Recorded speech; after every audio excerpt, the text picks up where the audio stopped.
Welcome into Outkick the Show. I am your fearless leader, Clay Travis. I hope all of you are having fantastic Wednesdays. I am here with you pretty much every single day of the week. A lot of times during the summer in particular, I take Fridays off. But I'm here pretty much every time. If you are not gambling on the World Cup, you are wasting your life because there ain't a lot else to gamble on. I'm telling you right now, go to sportsbookreview.com and you will get all the gambling info you need. Sportsbookreview.com. The numbers vary widely in terms of what the lines are for soccer. If you are going to make the most money that you can on the World Cup and get the best possible number, you need to go there. Also, my guy Ryan Kelly, wherever you are in the country, if you are out now shopping for a home, you need to be pre-qualified. They can get you pre-qualified in the exact same day that you attempt to buy a home. Call them today, and by call them, I mean go to the website, thehomeloanexpert.com. That's thehomeloanexpert.com. They can get you pre-qualified in a day. And if you got credit card debt, and a lot of you do, and you're going down to your mailbox and you're thinking to yourself, my God, I hate this, but you own your own home, then you can get hooked up now with the best possible number anywhere in the country. You can get all of your credit card debt wiped out in one fell swoop, and you can get a great low-rated mortgage. Go to thehomeloanexpert.com. All right, we got a lot to get to today. And by the way, somebody said I happened to look over there. How do I advertise with you? You reach out to me directly. I look at everything. I decide whether or not it makes sense to do your advertising. ClayTravis@gmail.com. All right, let's go right to it. We got a lot to get to. Disney bid $71 million for the Fox assets. They one-upped the $65 billion bid from Comcast. We'll talk about that. Ronaldo, got to tell you, I was watching the games earlier today. Early this morning when I'm doing Outkick Live, I look over at Ronaldo, and I'll be damned if it didn't hit me right there. Lots of GOAT arguments out there. Who's better, Jordan? Who's better, LeBron? The best-looking male athlete of all time, it's Ronaldo. I'm sorry. If you want to give a GOAT, greatest of all time, Ronaldo's the best-looking male athlete of all time. ESPN dunked all over Jemele Hill, all balls to the face.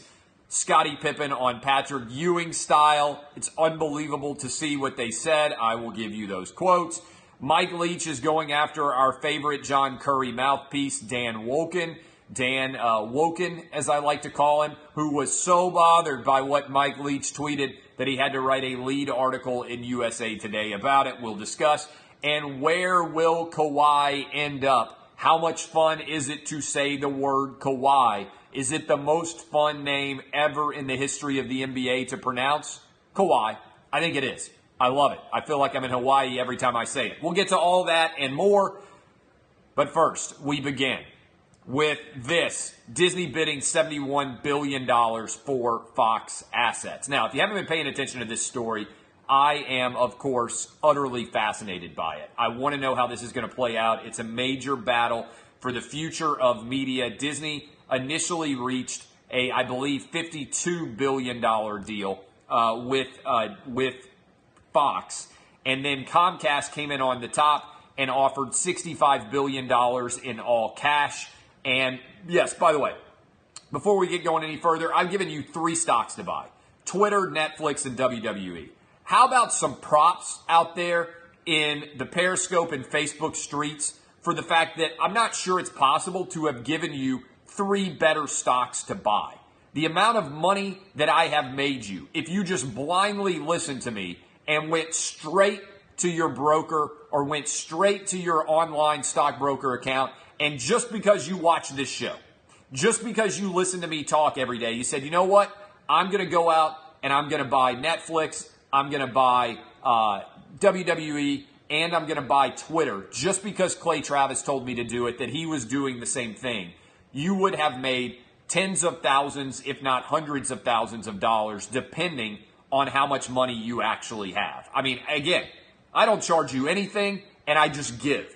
I am like Jesus with the loaves. Let there be more. Let there be a multitude. I'm not comparing myself to Jesus, but I am saying that just like Jesus created water out of wine or wine out of water, whichever one he did. And just like he showed up for the sermon and there was no loaves and there was no fish, you came to me poor, bedraggled, bedrift of ideas. I give them to you. I give. I'm the greatest giver maybe in the history of the United States who talks about media on Periscope and Facebook. Just throwing it out there, not looking for applause, not looking for acclaim, not the kind of guy who wants to draw attention to himself, but it was impossible for me to be more brilliant in giving you 3 stock ideas than Netflix, than Twitter, and than WWE. If you just blindly listen to me, like Jesus with the loaves and the fish, you now are filled with wealth. All right, I got to tell you, Disney bids $71 billion. What's going to happen in this great takeover battle as it goes down the stretch? I don't know. I don't know exactly what is going to happen, but I do know this. Rupert Murdoch has played this situation as brilliantly as a mogul could play it. He has already gotten his stockholders $20 billion more than he had initially agreed to. Comcast is now on the spot, and they're going to feel pressure to come back in on top of what Disney has offered for these assets. And they have 3 days, I believe, to decide whether they want to do it. And so as a result, I think this story is far from over. I believe that Comcast will come back in on top of the $71 billion, and I think there's a good chance that they will offer $75 to $80 billion. And then they will say, what's your play, Disney? Are you willing to go? It may take 80. I think it may take 80 with 71 on the table right now. I think at 75, Rupert Murdoch can sit back and say, and I can't believe I'm saying this, but $4 billion is not enough money for us to change our mind because we believe that Disney is the preferred partner given the stock assets that we're going to get. We think we're going to be able to make more money off of that. So I believe if you look at this story overall, if Comcast is going to come back in on over the top, they're going to have to come back in over the top, Sylvester Stallone style, back in the day in the arm wrestling movie. They're going to have to come back in around $80 billion. Now, for some of you out there who aren't familiar with the details here, Disney is not buying Fox News. They are not buying the Fox Broadcast Network. They are not buying FS1. They are not buying FS2. They are not buying all of those assets, the Big Ten Network either. So, for people out there who are sitting around saying, oh, this is good. First of all, I'm not a Fox employee right now. I make $0 from Fox Sports. I am a Fox Sports radio host, but I am employed by iHeart, which pays me through Premier Broadcasting. I'm a syndicated national host. Fox Sports Radio, I am not paid by Fox Sports $1 right now. This, regardless, would have zero implication for me. There is nothing out there in the world at all that would have any implication for me. Now, let me walk you back on this Disney-Fox deal. If you go back and watch old episodes of this show, I told you the minute that the Wall Street Journal broke news that Comcast had been the highest bidder, I told you that Rupert Murdoch was trying to get Comcast and Disney locked into a public bidding war. Because, I got to tell you this right now, have you ever been to a public auction? Do you know why they walk around with alcohol at public auctions? Do you know why they give everybody, whoever gambles, as much free alcohol as you want? Because alcohol reduces your inhibitions, and when you are publicly wagering on something, you feel pressure to not only perform based on what you should do, but based on how the crowd is going to respond. So right now, Bob Iger, who runs Disney, and Brian Roberts, who runs the Comcast network, are both in a public bidding war. One of these guys is going to lose. When Rupert Murdoch got both of these guys in public and allows everybody to see them trying to buy his assets, now there is a clear winner and a clear loser. And sometimes when you have a competitive battle going on, much like why they auction art in public, why everybody still shows up at Sotheby's or Christie's and raises up their paddle, it's so you can see that there's somebody else you're bidding against. And now we are into game theory. Because if you are Comcast or you are Disney, at this point in time, if you are upset, you want to drive up the cost to your opponent to the point where buying it is such a like such an expensive asset that you have helped to make their job more difficult in future years when it comes to buying assets that you both might crave. And so I think Comcast is going to one-up them again. I think Comcast is going to go to $80 billion for the Fox assets. I mean this. You can write it down. This is my prediction. And as a result, I think Disney will then be really up against it. Do we go above $80 billion? Remember, initially, the purchase price of these assets was $52 billion. Then Comcast comes in and says, we'll go 65. And now Disney has gone in and gone $71 billion. Will Comcast, maybe they go 75. Maybe they just try to take it to 75. But I think that's a harder argument to make, that they deserve to get that asset for a premium, which is relatively insignificant given you're getting Disney stock, which you believe may increase in value.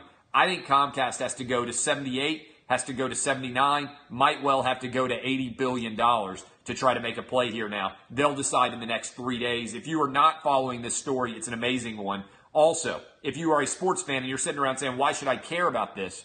There are 21, I believe it is, regional sports networks that Disney is purportedly going to buy from Fox. Now there's also regulatory issues there, so Disney might have to sell off those. It's a fascinating story to follow. Okay, any questions about this from either Facebook or from Twitter? By the way, if you missed these shows now, we have got a YouTube channel that's going up where everything will be linked, and you can go back and watch as many different of these shows as you want to.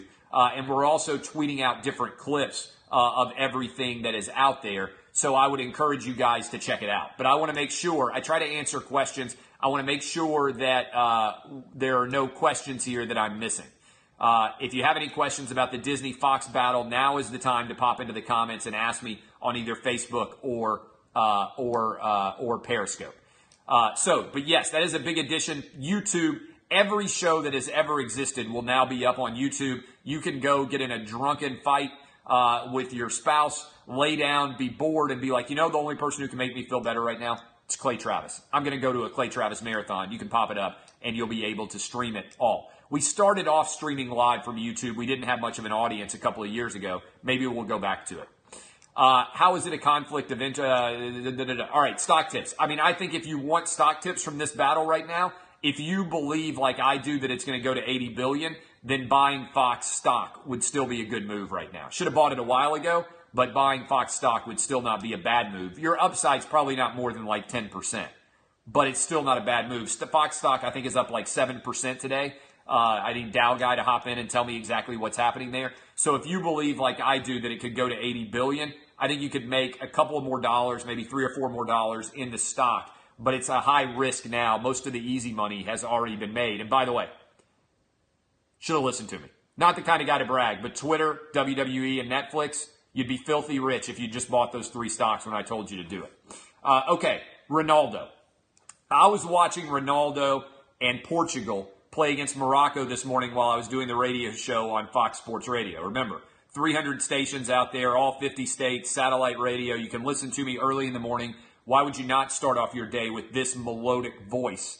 6 to 9 a.m. Eastern. And I'm watching Morocco and Portugal play live, and it occurs to me as I sit there and look at Ronaldo, this is the greatest looking man in the history of sports in the world.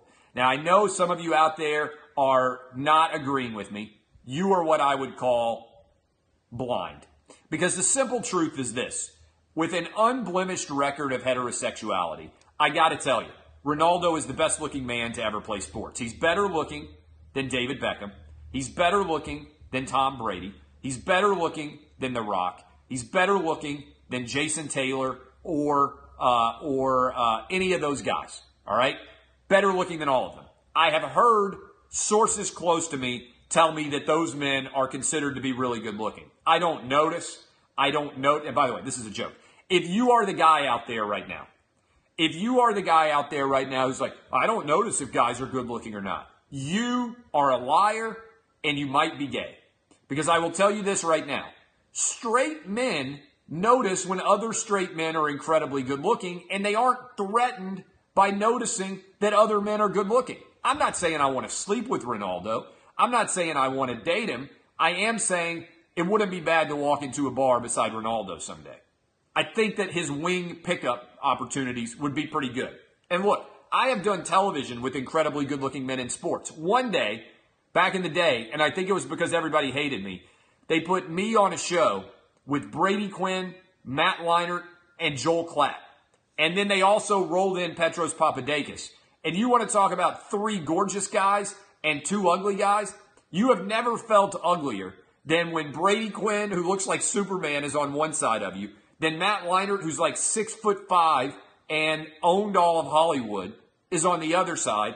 And then you've also got Joel Klatt, who is like a blonde vampire, and all of them are sitting there just kind of making love to the camera, and then I'm sitting there awkwardly in the middle of them. Petros Papadakis memorably said he looked like Quasimodo in that encounter, and certainly I was not as good looking as those 3 men. So I know the pain of being a moderately attractive at best man and being surrounded by incredibly good looking men. And I'm telling you right now, I'd like to be Ronaldo's wingman. Jesse Palmer's also really good looking. It's a good point about Jesse Palmer. Is anybody else out there that I should be analyzing in the world of sports? If I were Ronaldo, I would try and make love to myself as often as I could. I know it's physically not possible. It doesn't count to treat your body like an amusement park. I don't know that I could like, if Ronaldo doesn't wear, like, Ronaldo's one of those guys who should always be shirtless. Jimmy Garoppolo is also really good looking. I saw Jimmy Garoppolo in the lobby of the Venetian. It was the Venetian when I was out for the NCAA tournament. And Jimmy Garoppolo, I swear to God, I thought he was one of the Disney princes, like just hanging out there like Disney was doing a public appearance. Jimmy Garoppolo was so good looking that he was in a dark casino with no light, and somehow there was still a spotlight on him. I don't even know how it's possible. You know how some people are so good looking that there's no light and they still look good in that light? It was like there was a spotlight on him standing in a dark casino. No idea what time it is. There's no clock anywhere. I walk in and Jimmy Garoppolo's standing there like he just changed from being the Beast on Beauty and the Beast, and now he's just standing there like he just met Belle. I mean, I was blown away by how good looking he was. I don't know how that happens. I don't know how it happens that you're in a casino where there's no light and somehow one person is so good looking that the light just catches them in the casino. And you're like, we're basically in a cave in here, all right? The only light is all of the jackpot machines, all of the the slot machines, everything else. And somehow Jimmy Garoppolo is so good looking that he's just standing there. And anyway, he should be on the list. No Ronaldo, but he's close. I think Jimmy Garoppolo is better looking than Tom Brady. I understand that's controversial, but if you don't think that, I think you're wrong. Cliff Kingsbury, good looking too. Anyway, that is my breakdown. I'm telling you right now, unblemished record of heterosexuality. Ronaldo is the greatest looking athlete in the history of sports. Maybe one day there'll be somebody better looking than Ronaldo, but I don't buy it. I don't believe it at all. All right, several other things to get to. ESPN has dunked on Jemele Hill. This is phenomenal. If you didn't see this 2 months ago, I've never seen this. All right, here's a general rule. You don't dunk on your own employees. General rule of life. Most of the time, you don't throw shade on your own employees. You don't get a rebound, and instead of jogging up to the other end of the court, turn around and just go with two-hand slam, balls in the face style on your own teammate. That is genuinely frowned upon. Unless you become as hated at ESPN as Jemele, the company killer, has become. First of all, let's talk about this for a minute. If there was any doubt about how much cocaine John Skipper was doing, the fact that he gave Jemele Hill $10 million and the fact that he gave Michael Smith $10 million should eliminate any doubt at all. This man was doing more cocaine than anybody could possibly imagine if he gave Jemele and Michael Smith $10 million each. Cocaine is indeed a hell of a drug. And so here's the release that they put out. They have since replaced, they fired Jemele Hill and Michael Smith off the Woke Center at 6 p.m. because ratings were collapsing and there was a mass exodus from advertisers and everybody was saying, we don't want to be affiliated with this show. So they managed to fire them both off. They replaced them with Sage Steele, who I love, and with Kevin Nagani, I think is how you pronounce his name. I don't know Kevin Nagani at all. They put out this release today. Viewers are responding to the 6 p.m. Eastern Sports Center. This is ESPN itself. With the program on track for 4 consecutive months of year-over-year viewership growth. That's every month since they were gone. March, April, May, and now they're into June. 4 straight months since they kicked both these guys to the curb. With Sage Steele and Kevin Nagandi, and again, I'm reading directly from the ESPN press release, taking over as consistent anchors on May 14th. The program has gone up 19% since they did away with Jemele and Michael Smith for the same period back in 2017. The 6 p.m. Sports Center has been keying, and the numbers are up 6% over the entire process. This is unprecedented. This is what I have not seen before, is an utter dunking. Again, Scottie Pippen on Patrick Ewing back in the playoff style, knocking him down to the ground, all balls to the face style. This is one of the most unbelievable things I've ever seen. They are having to pay Michael Smith and Jemele Hill a ton of money. They have taken them off the show. They have basically told them, guess what? You have no audience, and it would be better if we got back to sports. There is a holy war going on right now. And the Hollywood Reporter wrote about it. By the way, how about the number of articles from mainstream news outlets talking about what I have been writing and talking about on this show for a long time that don't mention your boy? The Hollywood Reporter actually mentions Woke Center, something that I coined and trademarked and sell t-shirts for, and didn't even deign to mention me in the article. Like, you're probably watching this show right now on Periscope or Facebook so that you can write your entire article premised on what I've been telling you guys for months, and then you're not even going to give a head nod to the guy that gave you the idea to write the entire piece? For shame, Hollywood Reporter. For shame. You even stole Woke Center from me and didn't even mention it? Didn't even mention the man who has built a media empire? Gotta tell you, the amount of hate that I get for being this good looking and also for being so good at being able to come out and share all these stock tips with everybody, I got to tell you, a little bit unfair. A little bit unfair that your boy is out here dominating media circles everywhere, the most influential person maybe in the history of sports media, and all these other people writing articles, they pretend that they're not watching and that they're not listening.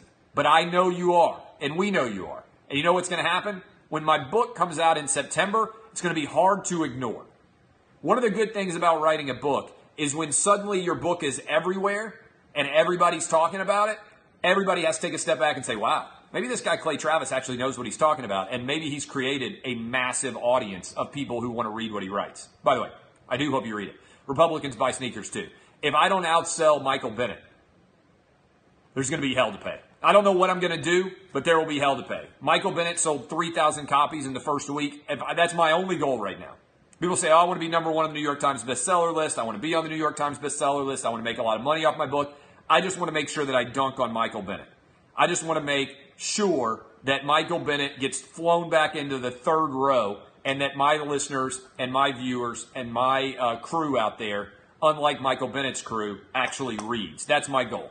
Republicans buy sneakers too. It's up on Amazon, Barnes & Noble, everywhere you can buy books. And we have one of the greatest covers, humbly, in the history of book publishing.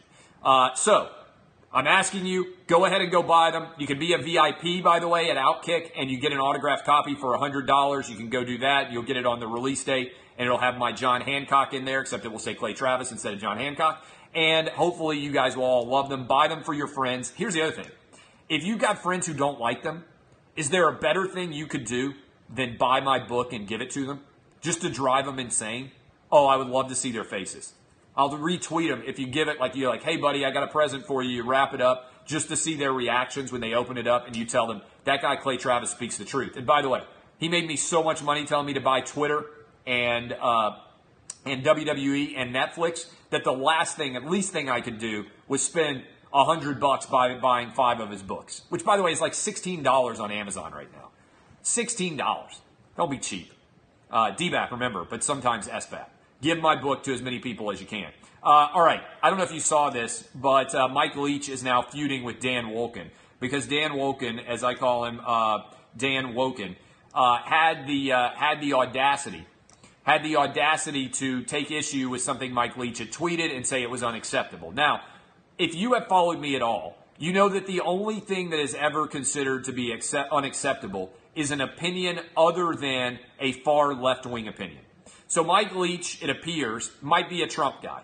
Okay, I don't know. I've never had him on my show, but I think he might be on the record as being a Trump guy, somebody who thinks that Trump is doing decent things in the country by and large, which I agree with a lot of. I agree with the tax cut. I think that he picked a fine Supreme Court justice. I think if you eliminate and stop to look at all the fluff, that Trump has been a pretty good president so far. Stock market is looking outstanding. Corporate tax rates needed to come down. The unemployment rate is at an all-time low for people of all different races and backgrounds. Trump is at many times his own worst enemy because he distracts and creates all this attention. But if you look at the actual results as opposed to kind of all of the angst and all the antipathy and all the anger that he provokes, the actual results are pretty good. So Mike Leach went on and got involved a little bit in politics, and Dan Wolken was like, this is unacceptable. How dare Mike Leach go out and have a political opinion that's different than a far left-wing agenda? And I talk about this in my book, which you should buy. It's called Republicans Buy Sneakers Too. I talk about this in my book. I was never called controversial until I stopped having, quote-unquote, acceptable opinions, right? Until I started thinking for myself and announced myself as a radical moderate and said, you know what, I look at all the circumstances and I make decisions. Then I became controversial and alt-right. And it's amazing to me how I was never any of those things when I was like, hey, I'm pro-choice. Or, hey, I don't really care about gay marriage one way or the other. Or, hey, guess what? I, in general, am in favor of legal immigration, but I think we should have a little bit stricter requirements. I want, us to be drafting the intellectual draft picks of the highest world order and bringing them here to found companies and everything else. Also, look, I'm a guy who was advocating for marijuana to be legal, right? It's hard to peg me down on every single issue. I tend to be kind of middle of the road like most of America. Unacceptable. Unacceptable. You got to believe that Caitlyn Jenner, when she cut her dick off, was the bravest human being in the history of mankind, if you're a member of the sports media. And you got to believe that there's nothing braver than Michael Sam deciding to have sex with guys. If you don't believe things like that, then you are like whatever. If you want, whoever you want to have sex with, more power to you. Here's something I think's crazy. 15 years ago, I decided to only have sex with one woman for the rest of my life. I don't see anybody giving me an ESPY. I think I kind of deserve an ESPY. Because at 25 years old, when I was in the prime of my life, I was like, you know what? I'm going to cash my chips in here, and I'm only going to have sex with one woman for the rest of my life. That's a lot more impressive to me than deciding to have sex with every guy you want or every woman you want. I've been married 15 years. The over-under my friend set was 3. I mean, I didn't just shatter it. I'm not trying to say that I deserve an ESPY for courage, but I think saying you're only going to have sex with one woman for the rest of your life when you're 25, you're basically a hero. And again, I'm not saying that I should get the ESPY for that, but I think it's kind of impressive. I think it's more impressive than having sex with a bunch of dudes. I don't get it. And by the way, when you tell people something that they would otherwise not know about you, why does that make you a hero? I don't get it. Like, if I came out tomorrow and I said, guess what? I'm a polygamist. I like to have sex with as many different women as I can, and I'm going to marry as many different women as I can. Would that make me heroic? Or would you guys be like, man, I don't know about that Clay Travis guy. Look at him. He's trying to marry a bunch of different women. It would be me trying to have as much sex with as many different women as I could and make it legal. Would that make me a hero? I don't know. I just don't get all this. And certainly I don't know why I'd be a hero if I started doing the show in a dress. But evidently that's what I am. That's what Dan Wolken and many of his people out there in the woke community believe. The problem is they don't speak for the masses. And I think one of the underlying stories of this in general is I think I speak to the masses. And I think the masses are not regularly being spoken to. And I think you see it in SportsCenter. What did I say? I said, Woke Center is a disaster for ratings. And I've now been proven right. when they went back to traditional Sports Center and they put Sage Steele and Kevin Nagani and they said, hey, do what we did for the past 35 years of ESPN existing, almost 40 years, and it'll work. Guess what happened? It worked. And I told you when they went with Get Up and they decided to put Michelle Don't Talk White Men Beadle and Jalen Rose, who's never had an opinion at all that's interesting, on a morning show, and then they gave Bomani and they gave Pablo shows, and all they do is basically sit around all day and say everything is racist, white men are awful. Well, it's a big part of your audience is white dudes. And they like sports just like a lot of other people of different ethnicities like sports, but they don't want to pop open a beer, sit down on the couch, and hear that they're awful because they happen to be white. And yet, that's what we saw over and over and over again, and the data proves me right time after time. I know what I'm talking about. Lots of other people don't. And I think that triggers them and antagonizes them because deep in their heart, they know that I'm right, but they don't have the courage to examine the orthodoxy of their far left-wing beliefs, and they're afraid of what people might say about them online if they actually share their real opinion. Your boy, right here, I ain't fearless. DBAP boys and girls, I am Clay Travis. This is Outkick the Show. Kawhi Leonard. It's so much fun to say Kawhi. Maybe the best name ever. I feel like I'm on a Hawaiian island every time I get to say it. Kawhi. Where will Kawhi go? He had a meeting with Greg Popovich in San Diego. Greg Popovich probably told him, come to San Antonio. Stay here. Instead of staying in San Diego, I think Kawhi's going to get traded. And I think what's going to happen is he's going to sign a supermax deal because that will allow him to get the most possible money. And then he's going to get traded. I would bet on Boston.